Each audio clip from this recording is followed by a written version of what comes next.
नमस्कार दोस्तों, the news के आज के इस एपिसोड में आपका बहुत बहुत स्वागत है। मैं हूं आपका होस्ट मृत्युंजय सिंह। दोस्तों, जब बात हो रही है इस गठबंधन की, विपक्षी खेमे के इस गठबंधन की, तो इसी से संबंधित किसी चैनल पे कोई कार्यक्रम आ रहा था, उसमें जनता की राय ली जा रही थी शायद। तो जनता के बीच से एक आदमी आया और वो कहता हुआ निकल गया कि ये जो गठबंधन है इसके नेता इच्छाधारी नेता हैं, इच्छाधारी नेताओं का ये जमावड़ा है। और इतना कह के वो निकल गया। उसके बाद हमने विमर्श किया कि आखिर क्या संदर्भ रहा होगा, कौन क्या इशारा कर रहा था ये व्यक्ति इनको इच्छाधारी कहकर। तो थोड़े विचार विमर्श के बाद मेरे सामने ये बात शीशे की तरह साफ हो गई कि सच में ये लोग इच्छाधारी नेता ही हैं। अगर आप आंख मूंद करके और इन पार्टियों, यानी जो 15 पार्टियां हैं, इनके नेताओं के ऊपर की ओर अगर आप पत्थर उछाल दें तो जिसके सिर पर गिरेगा आपको सच में वो व्यक्ति काफी बड़ा इच्छाधारी ही दिखाई देगा। शुरुआत करें राहुल गांधी की। राहुल गांधी देश की युवा शक्ति और देश की एकता को जोड़ने के अभियान पर निकले हुए हैं। मोहब्बत की दुकानें तो खोल ही रहे हैं, लेकिन देश की एकता यानी देश को जोड़ने के अभियान पर सबसे मजबूती से काम करते दिखाई दे रहे हैं। यानी वो इस कवायद में लगे हुए हैं, एक तरह से वो रिहर्सल कर रहे हैं इस मामले में। लेकिन ये कोई कैसे भूल सकता है कि 2008 में जब बाटला हाउस कांड हुआ था और दिल्ली पुलिस ने कार्रवाई की थी।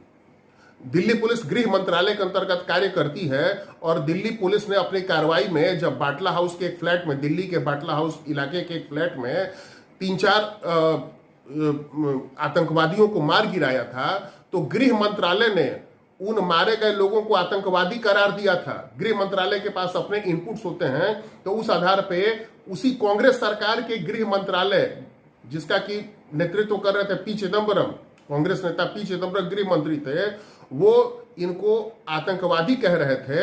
और राहुल गांधी इस कार्रवाई पर प्रश्न उठा रहे थे, दिल्ली पुलिस की इस कार्रवाई पर प्रश्न उठा रहे थे और उनको मासूम नौजवान बता करके आजमगढ़ चले गए उन लड़कों के घर शोक संवेदना प्रकट करने। और वहीं से राहुल गांधी की विश्वसनीयता पर प्रश्न उठना शुरू हुआ। दूसरा प्रश्न तब उठा जब लालू यादव को जेल जाने के बाद भी चुनाव लड़ने की जो उनकी योग्यता है वो समाप्त न हो जाए, इसके लिए मनमोहन सिंह सरकार एक ऑर्डिनेंस लेकर आई और उस ऑर्डिनेंस का ड्राफ्ट, अपनी ही सरकार का वो ड्राफ्ट राहुल गांधी एक प्रेस कॉन्फ्रेंस में फाड़ा फाड़ी करके मुंह पर फेंक दिए। तो इससे इनके बचपने का माने लोगों को यह एहसास हुआ कि ये लड़का कभी बड़ा नहीं होगा और वहीं से फिर इनके कई किस्म के नाम निकलने शुरू हुए। 2019 आते आते तो इनकी विश्वसनीयता इतनी लूट गई और लूटती ही चली जा रही है। ये कर्नाटक की जीत से आप कभी ये मत समझिएगा कि राहुल गांधी मजबूत हुए हैं। तो इतनी लूट गई कि जो इनकी बाप दादा की थाती थी अमेठी, वहां पर भी अपनी पार्टी का और अपने खानदान की जो यश कीर्ति और इकबाल था उसकी लुटिया इन्होंने डुबो दी। चुनाव हार गए 50,000 मतों के अंतर से। अमेठी में नेहरू गांधी परिवार के किसी सदस्य का, और वो भी जो कि मैंने सबसे चमकदार सितारा के तौर पे हर 2 साल 3 साल पर जिसको लॉन्च किया जाता है, अगर वो व्यक्ति अमेठी में चुनाव हार चुका है तो उसके पास कौन सी राजनीतिक पूंजी बची है। और ऊपर से कहते हैं कोढ़ में खाज ये कि अब भारत की अदालत ने इनके बड़बोलेपन की वजह से इनको सांसदी की से भी मुक्ति दे दी। संसद की सदस्यता इनकी चली गई, ये सजा याफ्ता हो चुके हैं। एक खास जातीय समुदाय को इन्होंने उसके बारे में अपमानजनक शब्द बोला था और इन्होंने माफी तक मांगने से अहंकार दिखाते हुए मना कर दिया था।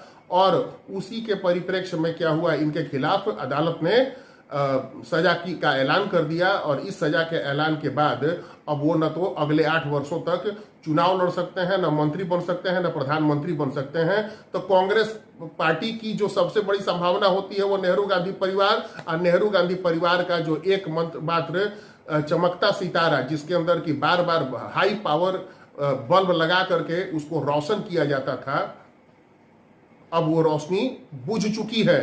अब जबरदस्ती का उसके ऊपर फोकस मार करके चाहे कितना भी ये लोग लाइट जला लें, कुछ होने जाने को नहीं है। दूसरे इच्छाधारी नेता हैं ये संयोजक साहब।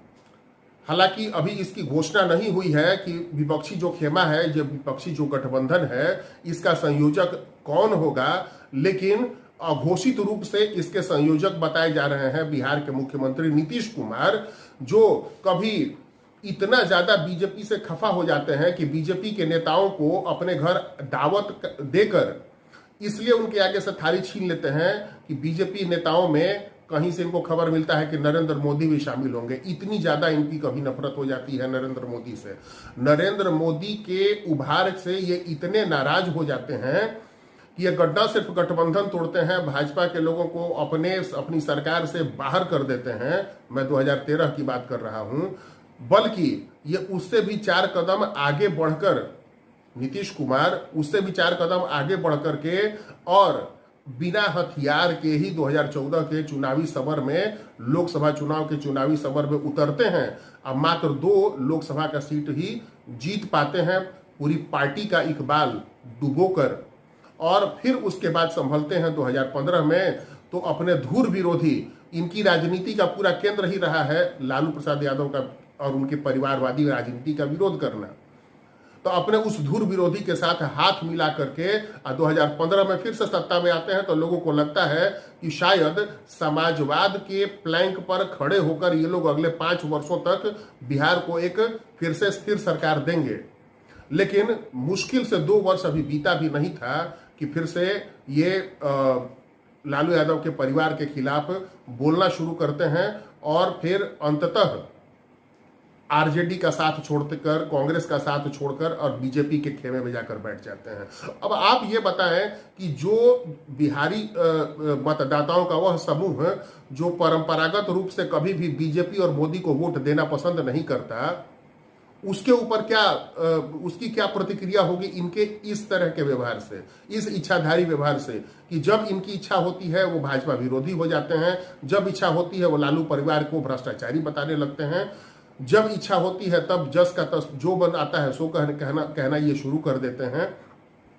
तो अगर वो वर्ग जो भाजपा और मोदी का परंपरागत रूप से विरोधी रहा हुआ है, अगर वो इनको वोट दे भी दे तो वो छला हुआ महसूस करेगा। उसके मन में यह आशंका होगी कि कहीं इस बात की भरपूर संभावना है कि चुनाव के बाद ये फिर से बीजेपी के खेमे में जाकर बैठ जाए, तो वो तो ठगा हुआ महसूस करेगा। और आज की जनता इतनी बेवकूफ तो है नहीं कि वो इनको इस तरह का करने वाले किसी नेता को अपना आशीर्वाद देगी। तो नीतीश कुमार की विश्वसनीयता पूरी तरह से समाप्त हो चुकी है और वो सिद्धांत और विचारधारा की जो राजनीति कहते हैं उससे वो पूरी तरह से भटक चुके हैं और उनके ऊपर कोई भी यकीन करने को तैयार नहीं है। अच्छा, उनके अपने ही इस समय के deputy chief minister Tejashwi Yadav, जो कि उम्र में उनसे काफी छोटे हैं, एक तरह से पिता पुत्र के जैसा उम्र का संबंध है दोनों के बीच में, लेकिन 2017 में जब दोनों ने अपने रास्ते अलग किए थे तो किस तरह की भाषा एक दूसरे के प्रति बोली गई थी। तेजस्वी यादव ने कहा था कि ये बीजेपी को कहते हैं सबसे बड़का झूठा पार्टी, नीतीश कुमार उससे भी बड़का झूठा पार्टी है। और नीतीश कुमार और उनके पुत्र और परिवार के बारे में जिस तरह की टिप्पणी की गई थी वो कहते हुए भी शर्म आती है। तो नीतीश कुमार भी अपनी इच्छाधारी प्रवृत्ति के कारण अपनी विश्वसनीयता खो चुके हैं। अगर ऐसा व्यक्ति एडहेसिव के तौर पर, संयोजक के तौर पर किसी गठबंधन में काम करे तो वो गठबंधन कितना मजबूत होगा। अब आप चाहे कितना भी बढ़िया प्लाई और कितना भी बढ़िया लकड़ी का इस्तेमाल करें एक टेबल बनाने के लिए, लेकिन अगर आप जो एडहेसिव यूज करते हैं वो नकली है, घटिया क्वालिटी का है, तो वो फर्नीचर जो आप बनाएंगे, जो टेबल बनाएंगे, उसकी क्या क्वालिटी होगी बखूबी समझ सकते हैं आप। तो दोस्तों, विपक्षी खेमे के अहम नेताओं का यह है इच्छाधारी स्वरूप और मतदान के समय जनता इसे इग्नोर नहीं कर सकती, क्योंकि यह चरित्र पिछले कई दशकों से दिखाई दे रहा है और इसका असर वोटिंग पैटर्न पर भी जरूर पड़ेगा। इसलिए जिस तरह के अलायंस को ये स्टिच करने की कोशिश कर रहे हैं वह अलायंस कामयाब हो पाएगा, इसकी संभावना बहुत ही कम है। शुरुआत में ही कुछ प्रमुख किरदार इनसे बाहर हो गए हैं, जैसे अरविंद केजरीवाल, और घोर नफरत अंडर करेंट के तौर पे पहले से ही दिखाई दे रहा है। ऐसी सूरत में किस तरह का गठबंधन बन पाता है, ये देखना बड़ा ही रोचक होगा आने वाले दिनों में। तो बेसब्री से चलिए हम इंतजार करते हैं शिमला सम्मेलन का, और मिलते हैं अगले वीडियो में। आपका बहुत बहुत धन्यवाद।